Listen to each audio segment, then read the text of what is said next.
A minor fender bender ending with a man stabbed to death in the Bronx. This unfolded yesterday afternoon in the Morris Heights section.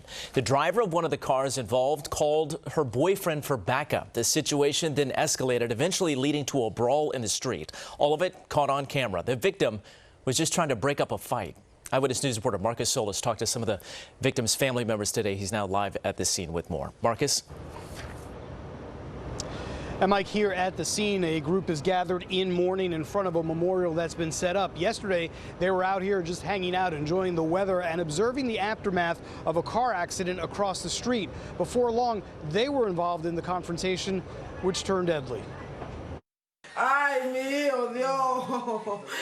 A mother cries for her son, a family shattered after this dispute that started as a fist fight ended with Ronald Gomez Mesa stabbed to death.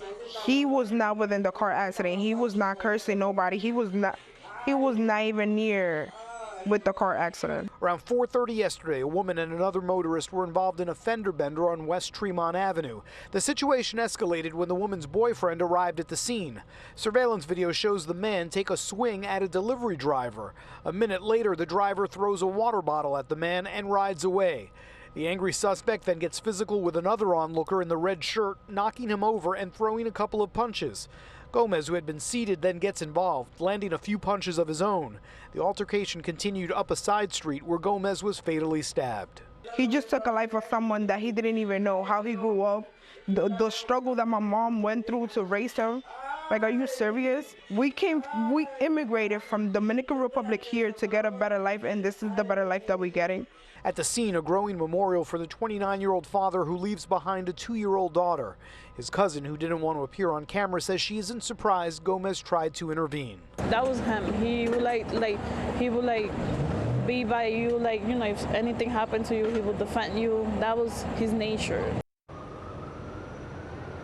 Well, this afternoon, the NYPD said it is reviewing that footage. They have good dash cam footage that shows them an image of the person they are looking for. But as of now, no arrest in this case. Police believe that suspect believed that the crowd had turned on him when he acted out.